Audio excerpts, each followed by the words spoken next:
আসসালামু আলাইকুম। সপ্তাহের ৫ দিন অফিস করেন। প্রতিদিন ঘুম থেকে ওঠেন ৫টা ৩০ মিনিটে। ১৫ মিনিট গাড়ি চালিয়ে যুক্তরাষ্ট্রের লস অ্যাঞ্জেলসে নিজের বাড়ি থেকে বোফোর্ট বারব্যাংক বিমানবন্দরে যান। সেখান থেকে বিমানে চড়ে যান ৯০ মিনিটে অকল্যান্ডে। এই সময়ে তিনি পাড়ি দেন ৫৮৬ কিলোমিটার। প্রতিদিন এভাবেই বিমানে চড়ে অফিস করেন কার্ট কোন বাদিনস্কি।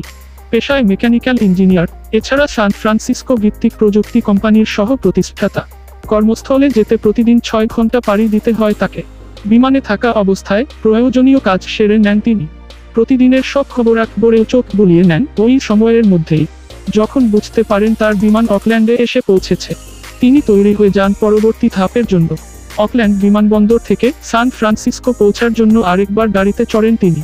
এত দূরের পথ পাড়ি দিয়ে নিয়মিত অফিস করেন তিনি। এতে তার কখনোই দেরি হয় না। মাসের পর মাস এভাবেই চলছে তার কর্মজীবন। তার যাত্রায় কোনো নিরাপত্তারক্ষীও থাকে না। সকাল ৮টা ৩০ মিনিটে অফিসে ঢুকে বিকাল ৫টা পর্যন্ত কাজে ব্যস্ত থাকেন তিনি।